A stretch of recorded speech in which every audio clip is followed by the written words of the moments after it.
Good morning. It is Thursday, the 18th of December. I'm Maeve McMahon, and this is Europe Today, Euronews' daily live fix of European news and analysis. Coming up today, the countdown is up. EU Summit Day is here. EU leaders are in Brussels this Thursday and Friday for what's being dubbed a make it or break it summit. From saving face on Ukraine to stopping the Mercosur trade deal from falling off a cliff, big decisions on key issues will have to be made today. Ahead of these talks, the Commission Chief Ursula von der Leyen warned of a new international order in a world full of predators. For more on why this December summit is so crucial for the EU, we can cross straight over to the EU Council building, where Euronews' correspondent Shona Murray is standing by for us on the very red carpet where leaders are arriving. Good morning, Shona. Tell us what is up for discussion today and why is this summit so important? Well, good morning, Maeve. As you mentioned there, just behind me here on the red carpet, we'll have EU leaders from all EU countries, all 27 member states. They'll be joined by Ukrainian President Volodymyr Zelenskyy for what could be the most historic, the most consequential EU leaders meeting of all time. What's at stake? What's at the agenda? Well, what's on the agenda is funding, urgent funding for Ukraine for the next 2 years. What's on the agenda? Whether or not to utilise 210 billion euros of frozen Russian state assets to pay for that. Now, EU leaders will be discussing this. They're basically saying that why should Europe be paying for the Russian invasion of Ukraine? 185 billion euros of those Russian assets are here in Euroclear in the Belgian repository, and the Belgian government is very concerned about the unintended consequences for this, legal ramifications, the threat to Euroclear, the threat to their credibility as a financial services hub. Basically the majority of EU countries would like this to pass, in particular the German government, but the Belgians need to be reassured. What I've heard is that EU leaders won't be leaving here until there is a solution. Maeve? And what if there is no solution? What if there is no deal? Well, what we're hearing is it's the only game in town. There had been other options, but they require unanimous support. There is no unanimous support for any other agreement. This use of frozen Russian state assets required unanimous support. So we could see that materialise. But what we've heard from the President of the European Council, President Antonio Costa, he's basically saying that we will be here for Thursday, for Friday, for Saturday, until there is a deal. Because, as we'd also heard from Chancellor Merz, the EU's credibility on the line really is on the line. The future of the European Union is on the line. Europe can't be seen to allow itself be used by Russia, and they need to use the leverage of these frozen Russian assets to pay for Ukraine, to show that Europe means business, that Europe has leverage and Europe has skin in the game. So we could be here for the next 24 hours. I could be talking to you from this exact space with the same clothes on, because there may be no deal. But honestly, what we're hearing is EU leaders will stay until there is one. Maeve? Okay, Shona Murray, whatever happens, you'll report it for us. Thank you so much for that live update from the red carpet. And as Shona said there, President Zelenskyy will be physically attending today's gathering, and the stakes could not be higher, in fact, for Ukraine's president. He's under brutal pressure of late to concede territory to Russia. For more on President Zelenskyy's expectations for today's summit, I'm joined here in the studio by our Ukraine correspondent. That is, of course, Sasha Vakalina. Good morning, Sasha. Tell us, what are the expectations of President Zelenskyy today in Brussels? As you said, the stakes could not have been high. In fact, the confirmation that Zelenskyy is going to be in town came just a few hours before the meeting, and he will be there a little bit later compared to the other leaders. Now, he said himself that the outcome of the meeting and the result that Europe produces must make Russia feel that its desire to continue Russia's war against Ukraine next year is pointless, because Ukraine will have the support. Now, when it comes to this support, the one that Kyiv now needs, this is, of course, few pillars. The security measures are needed, he said, financial measures are needed,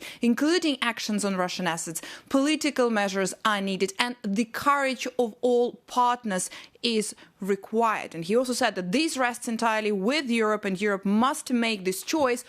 Also, of course, after the first time, a couple of days ago, we saw those commitments from the European leaders that they put on paper promising to support Ukraine. And what happens to Ukraine if EU leaders do not find a deal over the next 2 days or 3 days in Brussels?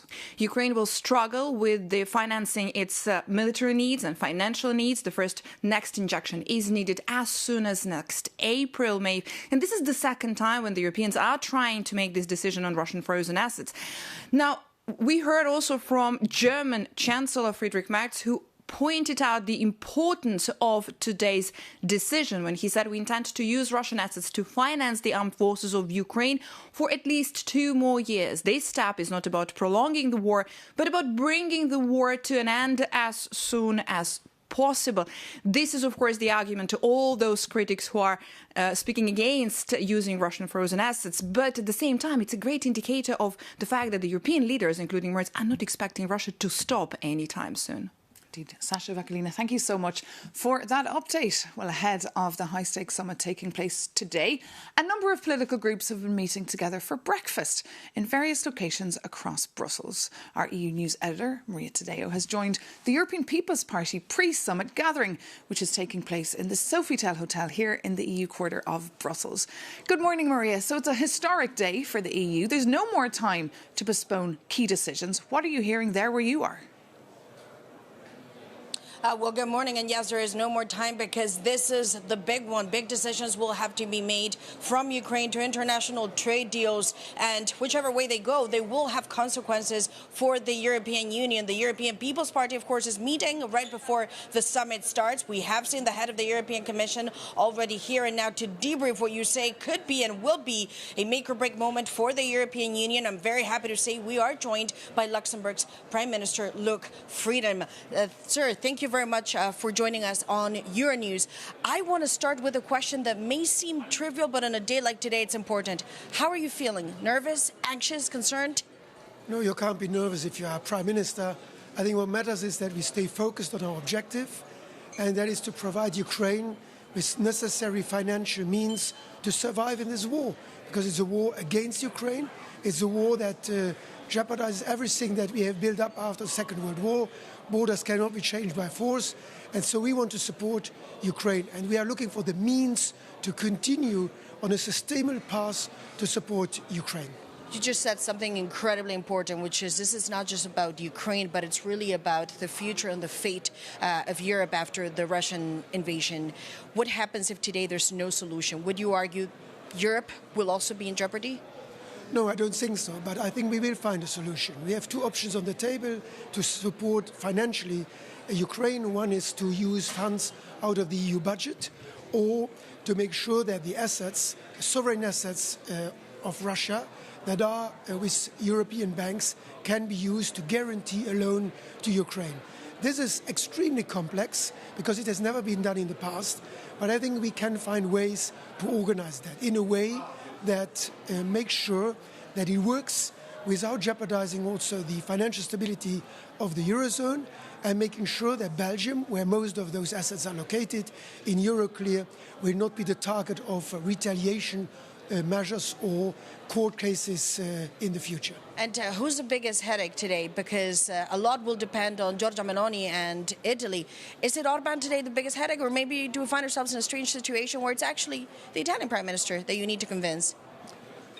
We need to be supportive of Belgium, which is the main place where these sovereign assets are located. And I believe that if we take European decisions, we need to bear the consequence also together. We need to do some risk sharing here. And that is why I think we need to support Belgium, and we need to find a group of countries that share the same risks. We should all support them. But we know that some countries are more favorable to Russia than others. Unity is also essential. We need to work for unity. We need to discuss the future of Europe and security architecture of Europe. That is what is at stake. And I think that all countries, including those that you have mentioned, see that risk for the future. So you think the Belgian Prime Minister will be supported? You see him coming around because he's played a very tough game. I talked to him on many occasions, including yesterday. And I think we are moving into the right direction, but it will remain extremely complex. This is, as I said, from a legal point of view, this is extremely difficult because we don't want to do a confiscation of assets, because we need to keep the rule of law. Financial stability also means that assets that are in Europe cannot be taken away by a political decision.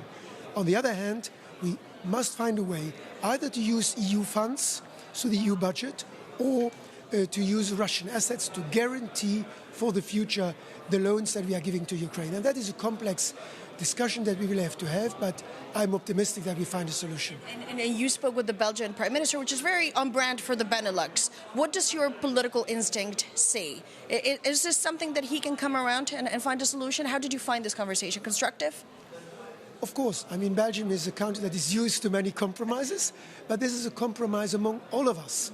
Europe is a group of 27 countries, and we need together to find solutions. It's about the future of our continent. It's about whether we want a continent where force decides on how the future is decided, or whether it's in a peaceful manner. And we want a peaceful manner. We know that we need to be more sovereign, because America might not be there with us on all steps in the future. We have Russia, which is a permanent threat, and it's as a European Union for peace, prosperity and security that we need to stand together today. And Prime Minister, I must ask you a final question, because along those lines of new relations that may emerge and new bridges that the European Union needs is the Mercosur, a major trade deal with Latin American countries. The French say they want to delay to this vote. It seems the Italians too now. What happens if this gets delayed again? Will you be furious, disappointed? Is this the end of it? If borders around us are being closed or tariffs are being introduced, we need new markets. And I think Mercosur, like other free trade agreements, serve our economy, create jobs in our countries, because we produce goods that we need to export somewhere. And that is why, independent of when we sign, we should stick to what we have agreed to with other countries. And Mercosur is one of the examples, despite the fact that we need to take into account, of course, the concerns of our farmers. But that we can solve domestically or within Europe, at the same time opening markets for our industries in the rest of the world. Well, Prime Minister, thank you very much for joining us on Euronews. Of course, the coverage of this very important summit continues all day on Euronews. Thank you so much, Maria Tadeo there, Euronews' EU editor, and of course to your guest, the Luxembourg Prime Minister, Luc Frieden. Now, how long the EU summit will last, another big question on our mind. We're hearing the Danish ambassador has cancelled Christmas to make sure a deal for Ukraine is sealed. But beyond the politics of these EU summits, the logistics are also quite something. Our Jakob Janis has been taking a look at the behind the scenes. It's the most wonderful time of the year. But perhaps for a different reason.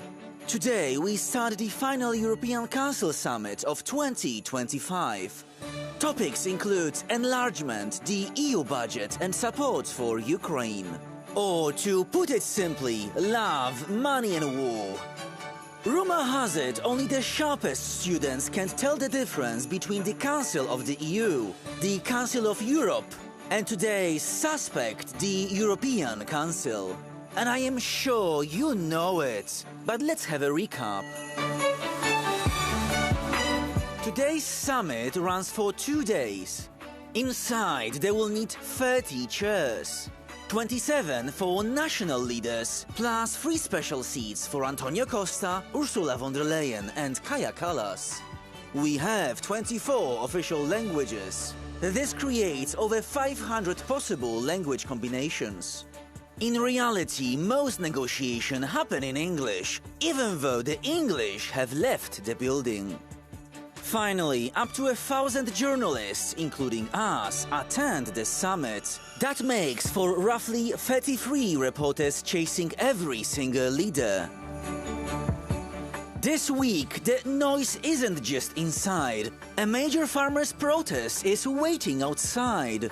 A megaphone hits 110 decibels, or about as loud as a chainsaw, so our leaders will definitely hear them. Let us see if they can also listen. Well, here at Euronews, we've been listening to the farmers since 5 a.m. this morning, letting off fireworks and honking the horns of their tractors. They're, of course, protesting against the EU-Mercosur trade deal. For more on that and all the news coming out of the EU summit, do keep an eye on our live blog on Euronews.com. Thanks for tuning in. See you again tomorrow on Europe Today.